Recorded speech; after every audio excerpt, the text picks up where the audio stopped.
Hola, ¿qué tal? ¿Cómo están? Para esta clase vamos a revisar lo que es glándulas anexas al tubo digestivo, vamos a hablar sobre la anatomía del hígado, la vesícula biliar, el páncreas y el vaso. Entonces vamos a utilizar nuestro modelo anatómico y vamos a empezar a describir el hígado, ¿bien? Como podemos ver aquí en este modelo, el hígado es un órgano muy voluminoso, ¿sí? De hecho el órgano más voluminoso. ¿Por qué? Porque este hígado se va a encontrar anatómicamente en la región del hipocondrio derecho, pasando por el epigastrio y llegando hasta la región del hipocondrio izquierdo. Bien, esto se da porque como es un órgano voluminoso tiene o presenta dos lóbulos, un lóbulo izquierdo y un lóbulo derecho que está siendo separado por el ligamento falciforme, ¿sí? Bien, entonces este hígado pesa aproximadamente entre 1,5 kg en un adulto y o 2.300 gramos. Bien, esto se da porque ocupa alrededor de 2% del peso corporal total. Y se dice mucho que el hígado pues, es el laboratorio clínico de nuestro cuerpo, que es lo que vamos a ir desglosando a medida que vayamos avanzando, ¿sí? Una de las funciones importantes del hígado, mientras disecamos esta región, vamos a ir hablando sobre el hígado. Una de las funciones importantes del hígado es la secreción de bilis, ¿sí? Entonces, lo que produce el hígado es la bilis, la cual va a tener como función degradar los ácidos grasos. Bien, que esta bilis se va a estar transportando a través de los conductos extrahepáticos hasta la segunda porción del duodeno, ¿correcto? Vamos a retirar el epiplón y el colon transverso.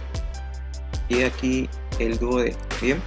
Entonces, como mencionábamos, esta bilis viene descendiendo por los conductos extrahepáticos hasta la segunda porción del duodeno para emulsionar los ácidos grasos. Igualmente, la bilis es un medio de transporte para la bilirrubina, ¿sí? Y la bilirrubina es importante al momento de producirse la hematosis, ¿sí? O sea, quiere decir que esta hemoglobina es el medio de transporte del oxígeno, ¿bien? Y este oxígeno hace intercambio gaseoso a nivel pulmonar, pero la hemoglobina, al ser una proteína, pues esta vive aproximadamente 120 días. Después de pasado 120 días o aproximadamente 3 meses, esta hemoglobina pasa a un desecho, ¿sí? Se deja hacer la hemoglobina y esta hemoglobina entonces pasa a ser la bilirrubina y la bilirrubina luego se excreta por medio de las heces. Bien. Igualmente el hígado almacena aproximadamente 800 a 900 gramos de sangre. Bien. Y también tiene alrededor del 27% del gasto cardíaco en reposo. Correcto. El hígado también tiene otra función muy importante que es para la producción de coagulación. Bien, ¿y cómo lo hace? Produciendo lo que es fibrinógeno, protrombina, factor 7, factor 9 y factor 10. Y eso lo hace con ayuda de vitamina K. Otra función muy importante del hígado es la del sistema macrofágico. Bien, ¿y cómo participa en el sistema macrofágico? Lo hace por medio de las células de Kupffer. Bien, a nivel histológico podemos ver que tendríamos unas células de Kupffer. Estas células de Kupffer que se encuentran en el hígado van a tener una función muy importante, que va a ser la de prácticamente comerse las bacterias que ingresan por lo que es el tubo digestivo, llegando al yeyuno y al ilion, y estas a través de la vena porta, pasa hacia la circulación venosa del hígado. Y aquí adentro ocurre este sistema macrofágico, que es dado por las células de Kupffer. Bien, ahí entonces esta célula de Kupffer se come a estas bacterias que son productos de desechos de la alimentación que han pasado a la circulación venosa y de esta al hígado. Bien, pero aún sucediendo esto con las células de Kupffer que se comen a estas bacterias, a estos desechos de los alimentos, aproximadamente un 1% llega a la circulación. Bien, llega entonces a la circulación por medio de las venas, la vena hepática y la vena cava inferior, que luego se dirigirá a lo que es la aurícula derecha del corazón. Bien, bien. Otra función y no menos importante del hígado es que este órgano se regenera, el hígado se regenera, ¿sí? Entonces, el hígado, ¿cómo es que se regenera? Lo hace por un factor de crecimiento hepático, ¿sí? Este factor de crecimiento hepático produce que las células de los que son los hepatocitos crezcan y se dividan, ¿sí? Entonces, estas células hepáticas crecen y se dividen, y cuando llegan a un tamaño normal del hígado, estas células hepáticas que está siendo dado por las células mesenquimales, entonces paran su tamaño debido a que existe un factor de crecimiento transformante beta, que es el que inhibe a lo que va a ser el factor de crecimiento hepático. Bien, entonces hay tres factores. Un factor de crecimiento hepático, ¿sí?, que le dice a las células mesenquimatosas del hígado que a los hepatocitos que se encuentran aquí se multipliquen, crezcan o se dividan. Bien, se divide. Entonces cuando el hígado alcanza su tamaño normal, su tamaño real, entonces ahí entra ya a jugar lo que es el factor de crecimiento transformante beta, que dijimos que es el que inhibe, ¿no?, el factor de crecimiento hepático. Bien, entonces también el hígado participa en lo que es el metabolismo de lípidos, ácidos grasos, ¿sí?, y proteínas. Bien, bueno, entonces ya mencionábamos que el hígado se encontraba alojado en lo que es la región del hipocondrio derecho, el epigastrio y la región del hipocondrio izquierdo. Bien, bien.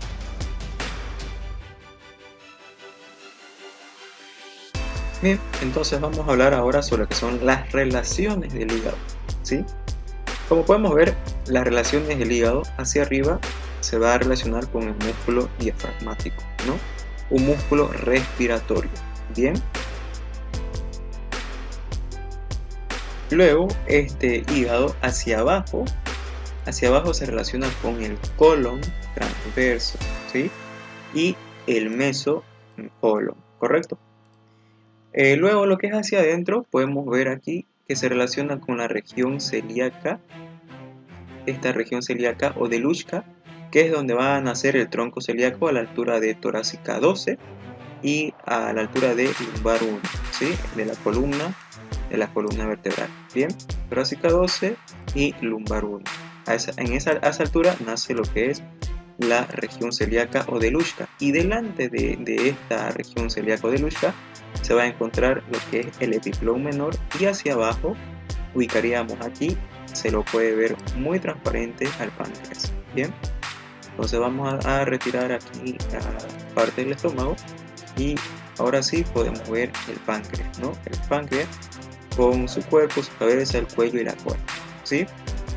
Entonces, este hígado a su vez está siendo cubierto por una cápsula que se denomina cápsula de Gleason, ¿bien?, que es un tejido fibroso que luego se va a adherir al peritoneo, ¿sí? ¿Cuáles son las relaciones que presenta entonces el hígado? Bien, como ya mencionábamos, el hígado presenta dos lóbulos, y estos dos lóbulos se dividen en derecho y izquierdo. Está siendo separado por el ligamento falciforme.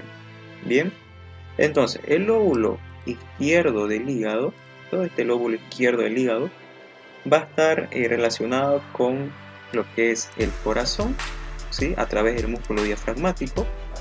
Y bueno, retiramos hace un momento el estómago, vamos a volver a colocarlo.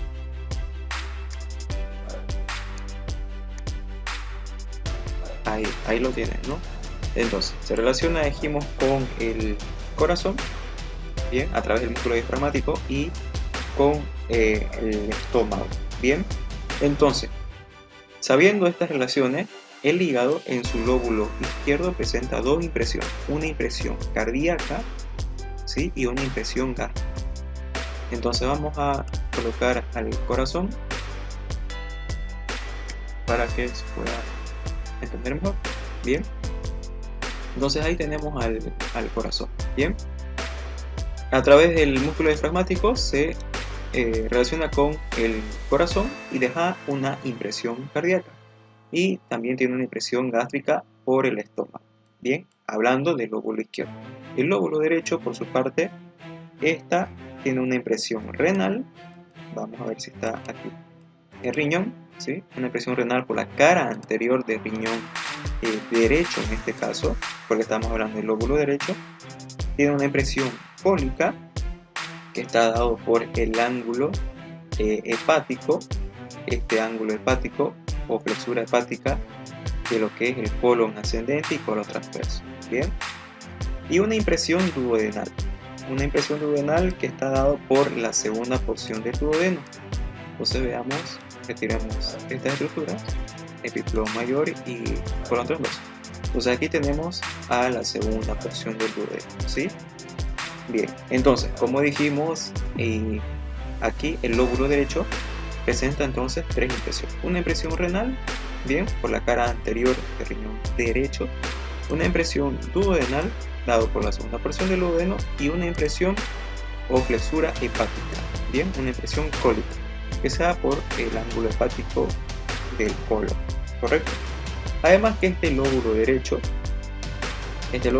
se localiza desde el quinto espacio intercostal derecho hacia el reborde inferior del hemitórax derecho, bien. Y también debemos mencionar que lo que va a ser la cara diafragmática del hígado, toda esta cara diafragmática es lisa, ¿sí? Es lisa y es convexa. El lóbulo derecho es más convexo que el lóbulo izquierdo, ya que el lóbulo izquierdo es ligeramente convexo, ¿sí? Y la cara visceral, si vemos hacia abajo, ¿sí? Si la vemos así al hígado, entonces veríamos una cara visceral. Aquí vemos una cara diafragmática, ¿bien? Una cara diafragmática y una cara visceral, ¿sí? Bueno. Bien, entonces continuando con el estudio del hígado, va a presentar tres surcos. Entonces el hígado presenta tres surcos, bien, tres surcos. Para esto tenemos que estudiar desde una cara visceral, bien, una cara visceral del hígado. Bien, entonces presenta el primer surco, que es el surco anteroposterior derecho. Este surco anteroposterior derecho viene de la siguiente manera. Bien, entonces aquí tendríamos el lóbulo izquierdo y este sería el lóbulo derecho. Bien, vamos a poner aquí lóbulo izquierdo y lóbulo derecho, ¿correcto?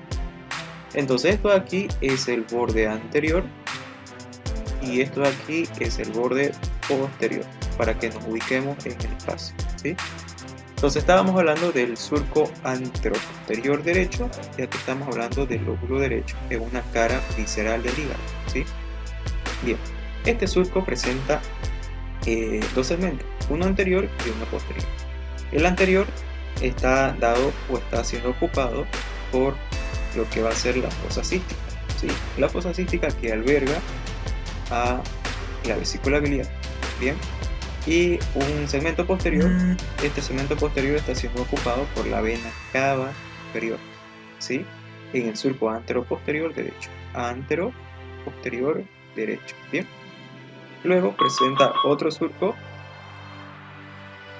El siguiente surco es entonces el surco izquierdo o del conducto de Arancio, bien. Entonces este surco izquierdo del conducto de Arancio va a presentar tres segmentos, ¿ya? Un segmento izquierdo, un segmento medio y un segmento derecho, ¿sí? En el segmento izquierdo se va a relacionar con el esófago, ¿bien? Vamos a poner aquí con el esófago, ¿bien? En el segmento medio se va a relacionar con el lóbulo caudado o también denominado lóbulo de Spiegel, ¿sí? Spiegel. Y en el segmento derecho se relaciona con la glándula suprarrenal, del riñón derecho en este caso, ¿no? Que vendría aquí el riñón derecho y su glándula suprarrenal. Entonces presenta una impresión de la glándula suprarrenal, un lóbulo caudado o de Spiegel y un segmento izquierdo que está en relación con el esófago, dejando entonces una impresión esofágica. Bien, y por último tenemos el surco transverso, ¿sí? Este surco transverso va a ser denominado el ilio hepático. Bien, entonces se denomina el ilio hepático.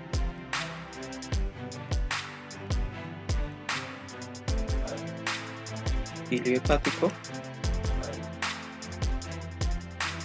que acá se denomina ilio hepático a todos los vasos que entran o salen de algún órgano anatómico. Bien, entonces aquí van a entrar lo que va a ser la arteria hepática, la vena porta, los ganglios linfáticos, van a estar saliendo de aquí los conductos biliares, ¿sí? Los conductos extrahepáticos. Entonces a eso se denomina ilio hepático. Y este surco transverso va a dividir en una región o surcos anteriores y surcos posteriores, bien, en la cara visceral del hígado, ¿ya? Entonces veamos que estos tres surcos forman una H, ¿no? Forman una H y van a dividir entonces la región visceral del hígado en 4 lóbulos, bien. Entonces tenemos ya los dos primeros los conocemos muy bien, que es el lóbulo derecho, el lóbulo izquierdo, el lóbulo caudado, que lo encontramos aquí, y el lóbulo cuadrado, ¿no? Que lo vemos acá, el lóbulo cuadrado. Bien, entonces los límites de estos lóbulos, del lóbulo caudado y lóbulo cuadrado, son los siguientes. Entonces empecemos por el lóbulo cuadrado. Los límites del lóbulo cuadrado, hacia la izquierda es el ligamento redondo, ¿sí? A la derecha es lo que va a ser la fosa cística con la vesícula biliar, hacia anterior el borde anterior y hacia posterior el surco transverso. Los límites del lóbulo caudado de Spiegel, hacia la izquierda es con el ligamento venoso, hacia la derecha es con la vena cava inferior y hacia anterior es con el surco transverso y hacia posterior con el borde posterior. Bien, esos son los lóbulos entonces que presentan la cara visceral y los límites de los lóbulos cuadrados y caudados. Bien, ahora bien, el hígado tiene una irrigación funcional y una irrigación nutricia. Bien, la irrigación nutricia está dado por la arteria hepática, ¿correcto? Que viene aquí, ¿ya? La arteria hepática común, que es ramo del tronco celíaco, que viene por acá, la arteria hepática común, da un ramo que es la arteria hepática propiamente dicha, y esta da su ramo hepático, ¿no? La arteria hepática derecha, la arteria hepática izquierda, y la arteria hepática derecha, vean que nace la arteria cística, que va a irrigar a la vesícula biliar. Bien, entonces ahí vemos que tiene una irrigación de tipo nutricia, bien, aportando el 20% de la irrigación de la circulación arterial. Bien, luego vamos a ver que tiene una irrigación de tipo funcional que está dado por la vena porta. ¿Ya? La vena porta, que aporta más o menos el 80% de lo que es la circulación a nivel del hígado.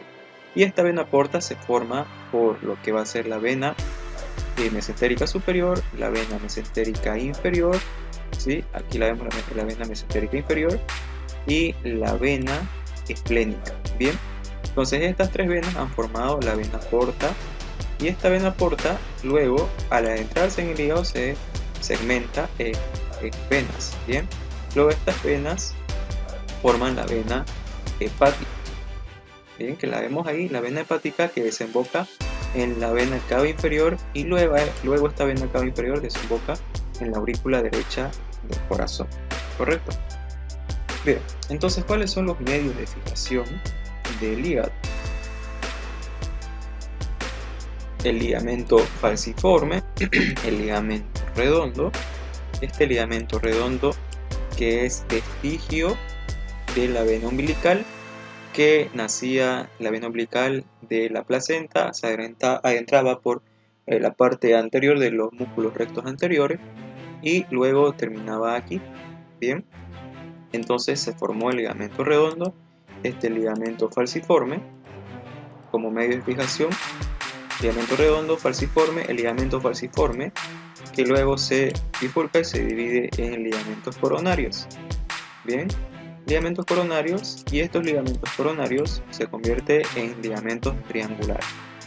Bueno, entonces tenemos 4 ligamentos como medios de fijación del hígado: falciforme, redondo, que lo vemos acá, ligamentos coronarios y ligamento triangular.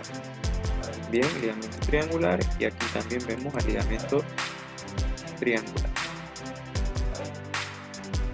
También otro medio de fijación del hígado es el epiplón menor, y si vemos, también va a formar como medio de fijación la vena cava inferior. Bien, entonces estos son los medios de fijación del hígado, ¿correcto? Ahora vamos a ver un poco sobre la histología del hígado, ¿sí? La histología del hígado, que es para saber cómo funciona nuestro órgano, la histología. Bien, entonces aquí vamos a ver que la unidad funcional del hígado es el lobulillo hepático. Bien, el lobulillo hepático, o también se le llama acino hepático. Ya, acino o lobulillo hepático. Bien, entonces esta generalmente tiene un corte histológico, tiene una forma hexagonal, está formado por una vena central. Alrededor vamos a encontrar tríadas portales, que va a ser la vena portal, la arteria hepática y los conductos biliares, ¿sí? Entonces vamos a encontrar, como decíamos, es hexagonal, entonces van a participar 6. Bien, entonces lo van a estar rodeando a la vena, a esta vena central, ¿sí?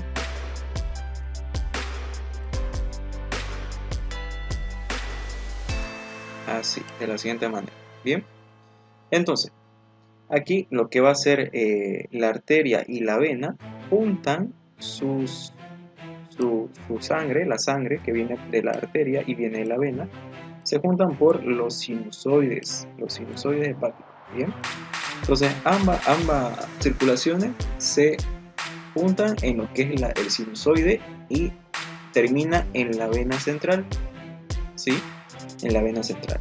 Y luego aquí también sale lo que es la bilis, produciéndose la bilis por los conductos biliares. Bien, y luego esto, como ya conocemos, pasa por los conductos extrahepáticos, llegando hacia la vesícula, se almacena 50 ml en la vesícula, y también se produce para sacar hacia el duodeno, ¿no? Hacia la zona de presión del duodeno.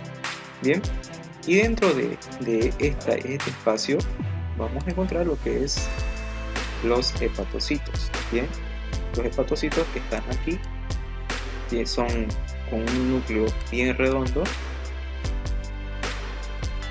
Como dijimos ya, estos hepatocitos se pueden regenerar, ¿no? Bien, entonces los tenemos ahí a los hepatocitos, y también aquí se encuentran las células de Kupffer, ¿no? Que ya mencionábamos que participan en el sistema macrofágico, ¿no?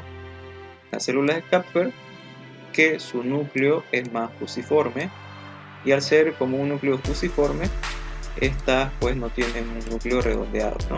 Se encuentran cerca de los sinusoides, bordeando los sinusoides, para que cuando entre algún tipo de bacteria, aquí, como se juntan por los sinusoides, la sangre, entonces ellos fagocitan, se lo comen y luego lo desechan. Bien, entonces aquí encontramos las células de Kupffer, ¿correcto? Bueno, bien, entonces ahora, por ejemplo, ¿qué sucede cuando hay cirrosis o una enfermedad que no es grasa ni alcohólica? ¿Ya? Aquí se dañan los hepatocitos. Estos hepatocitos llegan a dañarse, se pueden dañar, y entonces se convierte en tejido fibroso y pueden llegar a obstaculizar lo que va a ser el conducto o el recorrido normal de lo que es la sangre. Entonces aquí se produce la cirrosis. Bien, también puede ser por inflamación o por depósito de acumulación de grasa. bien, se acumulan las grasas y sucede lo mismo, bien, se corta la circulación, entonces el hígado puede presentar una enfermedad hepática no grasa, ¿sí? O también la cirrosis, bien. Otra patología que puede presentarse es que a nivel de lo que es la vena porta puede presentar un coágulo, y cuando presenta un coágulo esa vena porta también obstruye el paso de sangre aquí, ¿no?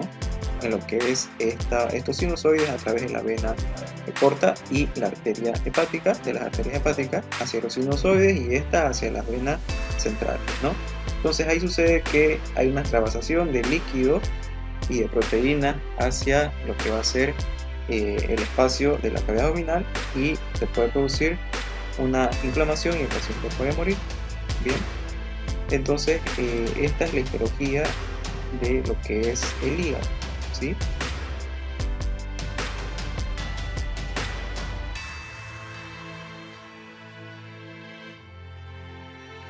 Bueno, ahora vamos a pasar entonces a estudiar la vesícula biliar, o también denominada colecisto, ¿sí? Que la vemos acá. Entonces, esta vesícula biliar o colecisto se encuentra en lo que va a ser la fosa cística, bien, en la fosa cística del hígado, ¿sí? Que como ya mencionábamos al principio, esta fosa cística almacena o alberga lo que es la vesícula biliar, y esta mide aproximadamente entre 8 a 10 centímetros de largo y 3 a 4 centímetros de ancho. Su función es de absorber agua y también de almacenar bilis, ¿sí? Bien, continuamos. Una llamada entrante, así que tenía que responder. Entonces, nos quedamos en lo que la bilis almacena 50 ml de... La vesícula almacena 50 ml de bilis, ¿bien?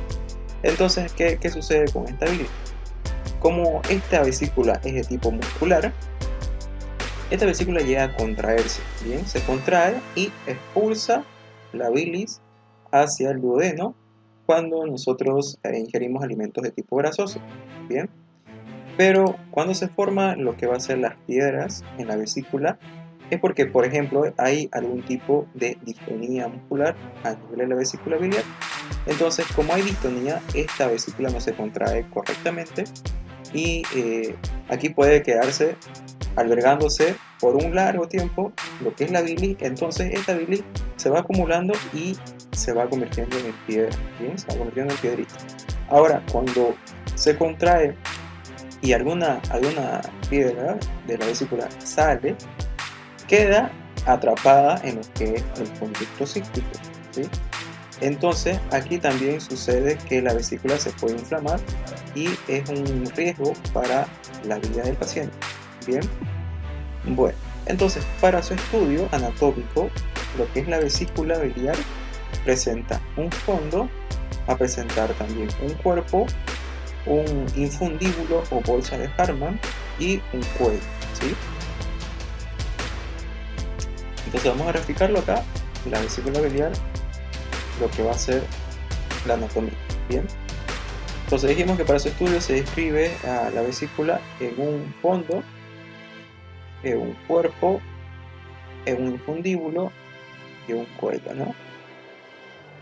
Bien, entonces bien así. Entonces aquí encontramos el fondo, el cuerpo, el infundíbulo o bolsa de Hartmann y esto que va a ser el cuello, ¿sí? El cuello que se continúa con el conducto cístico, ¿sí? Se continúa con el conducto cístico.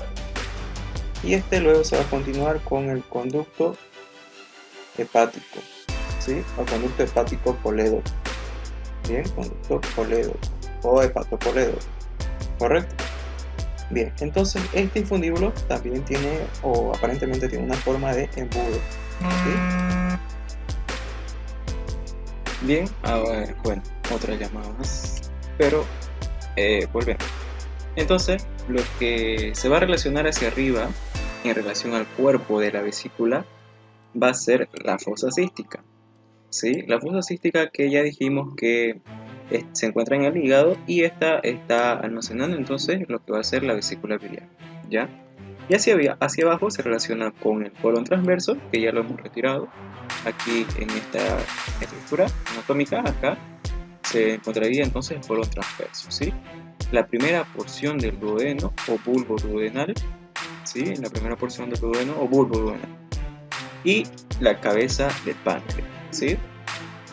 Y vamos a ver que además el cuello de la vesícula se va a encontrar dentro del epíplomo menor. Entonces vamos a ver otra imagen. Bien, entonces acá estamos viendo esta imagen de acá, que como decíamos, el cuello se encuentra dentro del epíplomo menor, ¿sí? El cuello dentro del epíplomo menor.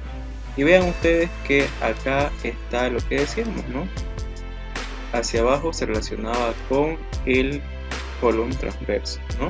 Y también a su vez la relación del cuerpo con la primera porción del duodeno o bulbo duodeno, ¿sí? Bien, entonces este conducto cístico, vamos a hablar ahora del conducto cístico, vamos a retirar parte del hígado del epíplomo menor. Este conducto cístico ya dijimos que se continuaba con el conducto, ven acá el conducto cístico, que se continúa entonces con el conducto colédoco o también llamado hepatocolédoco. Bien, y este conducto cístico pues va a medir aproximadamente unos 3 centímetros por 2 más o menos 5 milímetros de ancho. Bien, y es importante saber que participan en la formación del triángulo de Calot. Bien, los que participan entonces en la formación del triángulo de Calot va a ser el conducto cístico, la arteria cística, que la vemos ahí, y el conducto, este conducto hepático común. Bien, entonces esa es la formación del triángulo de Calot, ¿correcto? Bien, bueno, ahora vamos a dirigirnos a estudiar el páncreas. El páncreas, por su parte, tiene forma de gancho, como vemos aquí en la imagen, tiene una forma de gancho. Es una glándula anexa, ¿sí? Que una de sus funciones es secretar una insulina y glucagón como función endocrina. Y la función exocrina es la de secretar jugos digestivos o también llamados jugos pancreáticos, ¿bien? Que también estos van a emulsionar las grasas y terminan en la segunda porción del duodeno, ¿bien? Y además que este es un órgano retroperitoneal, como vamos a ver más adelante, ¿bien? Entonces vamos a ver al páncreas, ¿bien? La función del páncreas, que como dijimos tiene dos funciones, ¿bien? Que es la de secretar insulina y glucagón, que eso se da por la función endocrina. La función endocrina del páncreas es secretar insulina y glucagón, ¿bien? Y la función exócrina del páncreas es la de secretar jugos pancreáticos o jugos digestivos, ¿ya? O jugos digestivos, ¿bien? Ahora bien, ¿dónde se produce la insulina y el glucagón? Si hablamos de la función endocrina, tenemos que entonces estudiar parte de la anatomía histológica del páncreas, ¿bien? Entonces, vamos a dibujar las células que se encuentran en el páncreas, ¿sí? Aquí es donde se va a producir toda la función endocrina, ¿bien? Bueno. Entonces aquí vamos a estar dibujando los islotes del Langerhans, acá, y también las células alfa, beta y delta, ¿sí? Bueno, entonces estos se denominan los acinos pancreáticos, ¿sí? Los acinos pancreáticos, que son los encargados de producir lo que va a ser el jugo digestivo, ¿no? Y el jugo pancreático, ¿bien? Entonces los acinos producen jugo digestivo y jugo pancreático.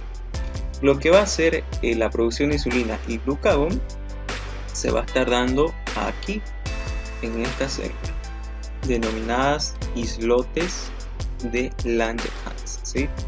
Muy importante saber dónde se produce la insulina y glucagón en los islotes de Langerhans, ¿bien? Además que aquí también vamos a encontrar células alfa, células beta y finalmente las células delta, bien, como función del páncreas. Ahora bien, el glucagón, este glucagón va a secretar, perdón, esta célula alfa va a secretar glucagón. Bien, secreta el glucagón.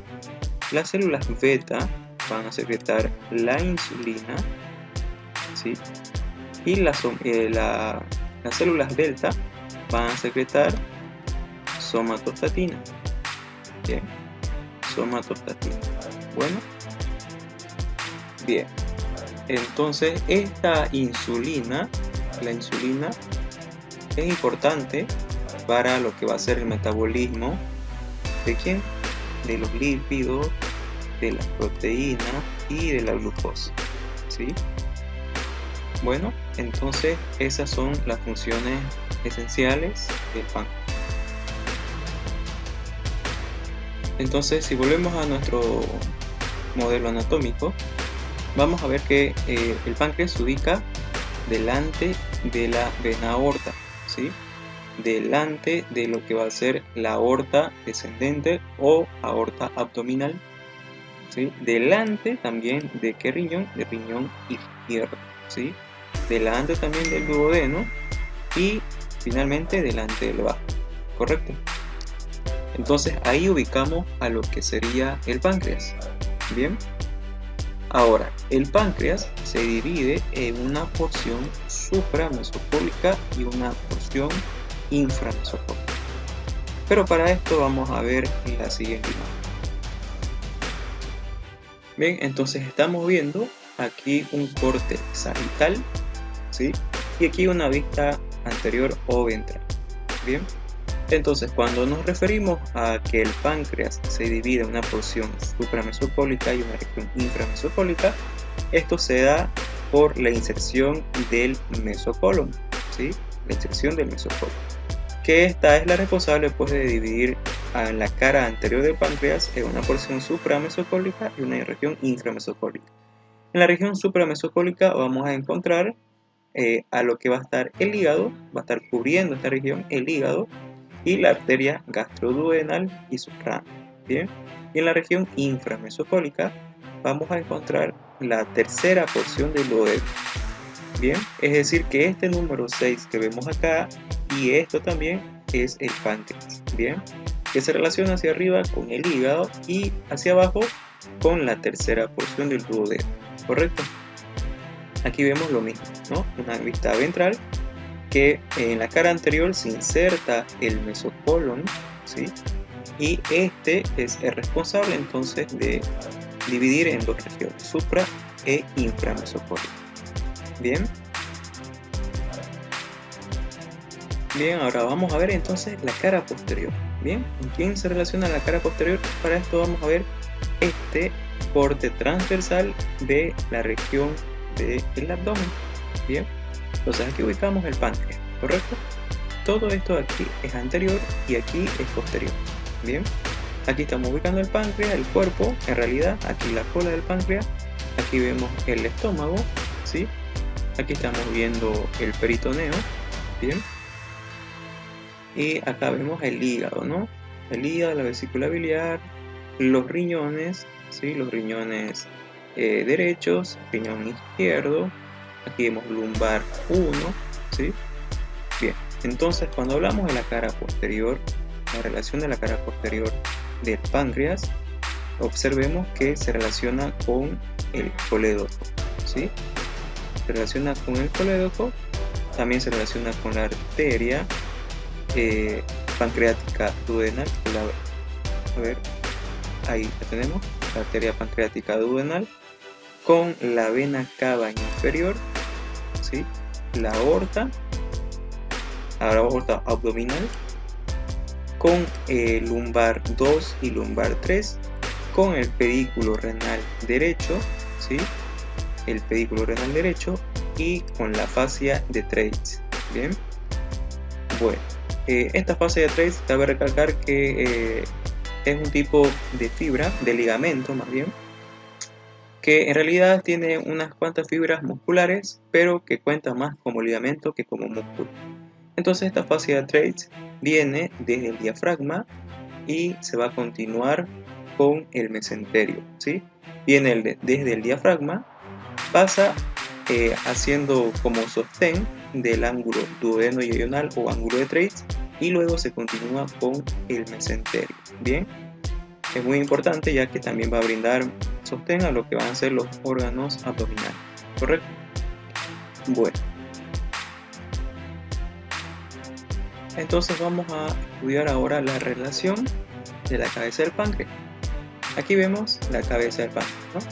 Este páncreas se divide para su estudio anatómico en una cabeza, en un cuello, en un cuerpo y en su cola, ¿sí? La cabeza del páncreas se encuentra en relación con las 4 porciones del duodeno. Bien, está siendo sujetado por la primera porción o bulbo duodenal, ¿sí?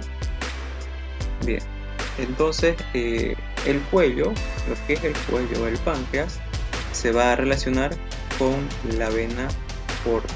Bien, aquí tenemos la vena porta y se relaciona con la primera porción del duodeno.